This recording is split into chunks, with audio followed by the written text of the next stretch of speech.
Hello मेरे प्यारे बच्चों, कैसे हो आप सब लोग। मैं आशा करती हूँ आप सब लोग बहुत ही खुश होंगे, बहुत ही स्वस्थ होंगे और अपना खूब सारा ख्याल रख रहे होंगे। ठीक है, मेरा नाम शमा परवीन है और मैं आपकी हिंदी की अध्यापिका हूँ। तो आज आप लोग मेरे संग पढ़ने वाले हो आज की कक्षा में पाठ नंबर 10। ठीक है, और ये जो पाठ है आपका, ये कविता के तौर पर है हमारे समक्ष। ठीक है, और कविता का नाम क्या है? इतना ऊंचे उठो। ठीक है, इस कविता का नाम है इतना ऊंचे उठो। इसका क्या मतलब है मेरे प्यारे बच्चों? इसका मतलब ये है कि आपको अपने जीवन में इतना ऊपर उठना है कि जब भी आपसे कोई बात करे या जब भी कोई आपके बारे में स्मरण करे, ठीक है, तो वो हमेशा यही कहे, ये आपका नाम लेकर बहुत अच्छा लड़का है या बहुत अच्छी लड़की है। इसके जो विचार हैं ये बहुत ही ऊंचे विचार हैं। ठीक है, देखो, जब आप इस कविता को पढ़ना शुरू करोगे तो उससे पहले आपको क्या करना है, यहाँ पे ना ये कुछ चित्र दिए हुए हैं। ठीक है, इन चित्रों को आपको देखना है और देखने के बाद ये जितने भी प्रश्न हैं आपको उनका उत्तर देना है। ठीक है, तो चलो आ जाओ, कविता पढ़ना शुरू करते हैं।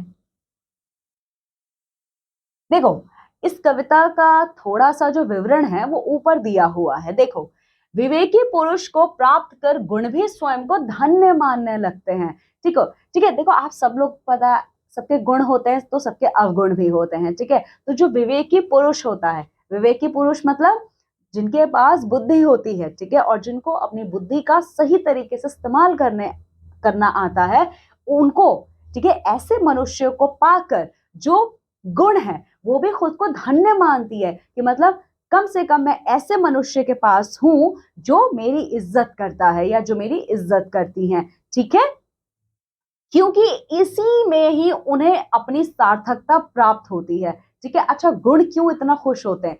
क्योंकि गुण का जो पूरा अस्तित्व है वो एक मनुष्य के इस्तेमाल पे ही तो टिका होता है। अगर आप अपने गुणों को अच्छे से इस्तेमाल करोगे मतलब आप अच्छे हो। अगर आप अपने गुणों को खराब तरीके से इस्तेमाल करोगे कोई भी गलत काम करने के लिए, तो गुण भी खुद पे शर्मिंदा होते हैं कि मैं कैसे इंसान के पास हूँ।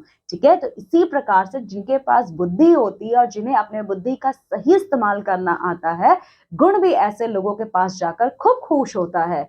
ठीक है, उदाहरण था, सोने सोने में जड़ा हुआ रत्न ही अपूर्व शोभा को प्राप्त होता है। उदाहरण आपको यहाँ पे दिया गया है, जो सोना होता है।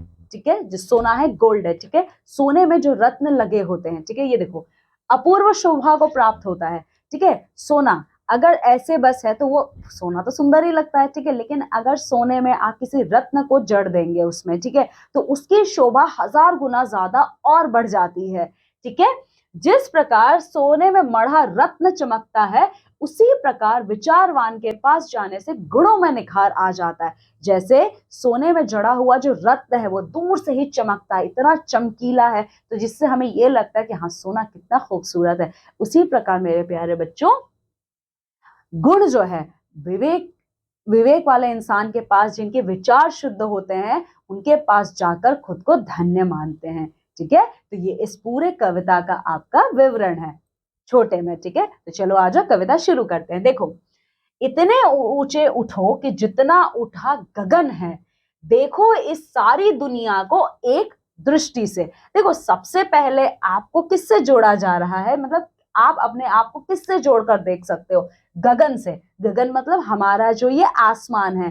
ठीक है, देखो इस सारी दुनिया को एक दृष्टि से। तो इसमें कवि कवि जो कवि है, इस कविता के माध्यम से हमसे ये कहना चाहते हैं, हमें ये संदेशा देना चाहते हैं कि हम मनुष्यों को अपने जीवन में इतनी ऊंचाई पे पहुंचना चाहिए जैसे कि आसमान। ठीक है, वैसे कवि ने हम मनुष्यों को गगन के समान होने की शिक्षा क्यों दी है? क्यों? जैसे गगन है वो पूरे दुनिया पे छाया हुआ है, उसने कोई भी भेदभाव नहीं किया है, उसके लिए कोई फर्क नहीं पड़ता है कि वो मनुष्य के ऊपर है कि पेड़ पौधों के ऊपर है कि जानवरों के ऊपर है, किसके ऊपर है, उसने कोई भेदभाव नहीं किया है। इसी प्रकार हम मनुष्यों को भी गगन के समान होना चाहिए, ताकि हम इस पूरे दुनिया को बिना किसी भेदभाव के समान दृष्टि से देख सकें। सिंचित करो धन समता की भाव वृष्टि से, जाति भेद की धर्म देश की। अब देखो, यहाँ पे भाव वृष्टि मतलब आपको एक समान भावना के साथ, तभी तो जब आप एक जैसा भाव रखोगे, चाहे आप जिसके लिए भी हो, चाहे आप जानवर के प्रति अपने भाव रखो, चाहे पेड़ पौधों के प्रति रखो, चाहे मनुष्य के प्रति रखो, अगर आप एक जैसा भाव रखते हो, ठीक है, तभी तो आप जाति और जाति धर्म की बंधन की बेड़ियों को तोड़ पाओगे आप, ठीक है। देश की काले गोरे रंग द्वेष की ज्वालाओं में जलते जग में इतने शीतल बहो के जितना मलय पवन है, ठीक है। तो कवि ने इस पूरे वाक्यों में दो चीजों से मनुष्यों को खुद को जोड़ के देखने की शिक्षा दी है। पहला तो गगन और दूसरा पवन। जैसे गगन बिना किसी भेदभाव के पूरे आसमान पे फैला हुआ होता है, वो किसी भेदभाव के, बिना किसी भेदभाव के वो सबको एक प्रकार, सबको एक समान सी अपनी छाया में रखता है। उसी प्रकार आपको भी पवन की तरह होना है। जैसे पवन में बिना किसी भेदभाव के सबको एक समान देता है, सबके लिए एक समान बहता है, उसी प्रकार हम मनुष्यों को भी होना चाहिए। ना ही कोई धर्म की बेड़ियां हो, ना ही कोई जात पात की बेड़ियां हो, ना ही आपको आपको काले गोरे के रंग में भी भेदभाव करना है। मतलब आप अपने मन से हर तरीके के भेदभाव निकाल दीजिए, सबको एक समान देखेंगे, तभी तो आप एक अच्छे मनुष्य बन पाएंगे। लो अतीत से उतना ही जितना पोषक है, जीर्ण शीर्ण का मोह मृत्यु का ही द्योतक है। अब देखो, लो अतीत से उतना ही जितना पोषक है। हमेशा आपसे कहा जाता है कि जो बीत चुका है उसके बारे में मत सोचिए, क्योंकि वो आपका अतीत है, ठीक है। जो जो कल आप कर चुके हो, अब आप क्या उसको चेंज कर सकते हो, बदल सकते हो? बिल्कुल नहीं बदल सकते। और जो होने वाला है आप उसे भी नहीं बदल सकते। मतलब आप अपना अतीत, ठीक है, आपका जो भूतकाल है आप उसे बदल नहीं सकते, और आपका जो भविष्य काल है आप उसको देख नहीं सकते, आप उसके बारे में जानते नहीं है। तो आपके हाथ में क्या है? आपके हाथ में आज, आपका आज है, ठीक है। तो आज में आप अपने जीने की सोच को रखिए, ठीक है, और अपने बीते हुए कल से उतना ही लीजिए जितना कि पोषक है। मतलब आपने अपने बीते हुए कल में जितनी गलतियां की हैं, उन गलतियों से सीख को लीजिए। ये ना कि जो गलती आप कर चुके उन गलतियों को फिर से दोहराइए, बिल्कुल नहीं, आप सीख को लीजिए। जीर्ण शीर्ण का मोह मृत्यु का ही द्योतक है, ठीक है। देखो, जीर्ण शीर्ण का मोह मृत्यु का ही द्योतक है। मतलब अगर आप टूटा फूटा, जैसे जीर्ण शीर्ण का मतलब टूटा फूटा है, ठीक है, अगर आप अपने गलतियों से सीख नहीं रहे हैं जो आप अपने भूतकाल में कर चुके हैं, फिर से आप उन्हीं गलतियों को दोहरा रहे हैं, तो वो मृत्यु के समान होता है, ठीक है। क्यों? क्योंकि आपने तो कोई शिक्षा ही प्राप्त नहीं की। आप अभी भी आज को आप बर्बाद कर रहे हो, आप अपने भूतकाल में ही जी रहे हो, और भविष्य की चिंता में खुद को नष्ट किए पड़े हो, क्योंकि भविष्य तो हमें पता ही नहीं है, ठीक है, और भूत हम बदल नहीं सकते। तो हमारे हाथ में क्या है? हम मनुष्यों के इन हाथों में हमारा आज है, तो हमें अपने आज को संवारने की जरूरत है।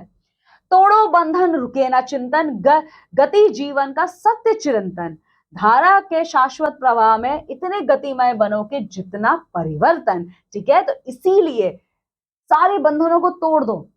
मतलब जिन बंधनों से आपको तकलीफ हो रही है, जिन बंधनों की वजह से आप गलतियां पे गलतियां करते जा रहे हो, उन बंधनों को आप तोड़ दीजिए, ठीक है। और आप चिंतन कार्य को मत रोकिए। मतलब आप चिंता करिए।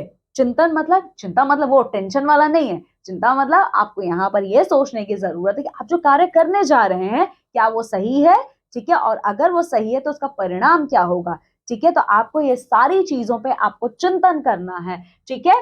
क्यों चिंतन करोगे? तभी तो जीवन को आप सत्य के पथ पे ला पाओगे, ठीक है।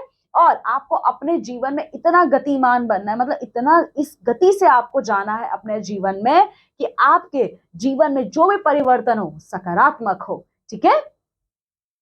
चाहे रहे हम इस धरती को चाह रहे हम इस धरती को स्वर्ग बनाना, अगर कहीं हो स्वर्ग उसे धरती पर लाना। हम सारे मनुष्य क्या चाहते हैं कि हमारा धरती स्वर्ग बन जाए। हम यही चाहते हैं, आप लोग भी चाहते हो कि आपके घर में हमेशा सब लोग खुश रहे, आपके माता पिता खुश रहे, आपके दादा दादी नाना नानी मामा मम्मी, आपके सारे रिश्तेदार खुश रहे। तो आप क्या चाहते हो? आप अपने घर को स्वर्ग बनाना चाहते हो। तो जब आप अपने घर को स्वर्ग बना रहे हो, इसका मतलब क्या है कि आप इस धरती को भी स्वर्ग बनाना चाहते हो, ठीक है। तो स्वर्ग बनाने के लिए आपको क्या करना है? आपको कहीं पे भी स्वर्ग दिखता है, आप उसे ले आइए धरती पे। स्वर्ग आप धरती पे ला सकते हो? बिल्कुल नहीं। यहाँ पे उस स्वर्ग की बात नहीं हो रही है, यहाँ पे इस स्वर्ग की बात हो रही है कि आपके ही हाथों में है। चाहे आप अपने जीवन को स्वर्ग बनाइए या नरक बनाइए, आप भविष्य काल की चिंता मत कीजिए, भूतकाल से उतना सीख लीजिए ताकि आप उन गलतियों को दोबारा ना दोहराएं और आज अपने आज को अच्छा करने की कोशिश कीजिए। ठीक है, तभी तो आप अपने घर में, अपने समाज में स्वर्ग को धरती पे ला पाएंगे। सूरज चांद चांदनी तारे सब है प्रतिपल साथ हमारे, दो कुंभ को रूप सलोना, इतना सुंदर बनो जितना आकर्षण है। ठीक है, देखो जो ये सूरज है, ये चांद तारे सब हमारे साथ हमेशा रहेंगे, ये कभी खत्म नहीं होने वाले हैं। ठीक है, तो इसी प्रकार जिस तरीके से ये हैं, ये कभी खत्म नहीं होने वाले, उसी प्रकार से मेरे प्यारे बच्चों हमें अपने जीवन में भी सकारात्मक परिवर्तन लाने की जरूरत है।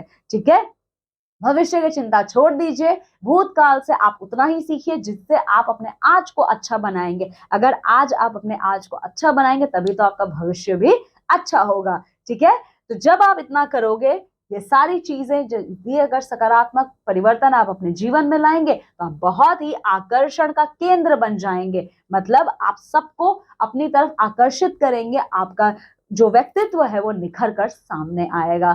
ठीक है, तो इस कविता को लिखा है द्वारिका प्रसाद महेश्वरी जी ने। ठीक है, तो इस कविता में इतना ही। चलो आ जाओ शब्दार्थ देख लेते हैं। गगन, गगन का मतलब आकाश, एक दृष्टि से समान भाव से, भाव वृष्टि से भावना की वर्षा से, ज्वालाओं बुराइयों अनेक प्रकार की शंका व भेद उत्पन्न करती परिस्थितियां, अतीत विगत काल, जीर्ण शीर्ण टूटा फूटा द्योतक प्रकाशक, चिरंतर शाश्वत सदा एक सा रहने वाला, आकर्षण सुंदरता। ठीक है, तो आज इस पाठ में सिर्फ इतना ही। मैं आशा करती हूँ मेरे प्यारे बच्चों आप सब लोगों को इस कविता का महत्व समझ में आया होगा। ठीक है, तो अब आपको क्या करना है, इस कविता को आपको खुद से पढ़ना है और ये जितने भी अभ्यास कार्य हैं उनको पूरा करना है। ठीक है, अब मैं आपसे विदा लेती हूँ और मैं आपसे आपकी अगली कक्षा में मिलूंगी एक नए पाठ या एक नए कविता को लेकर। तब तक अपना खूब ख्याल रखिएगा। बाय।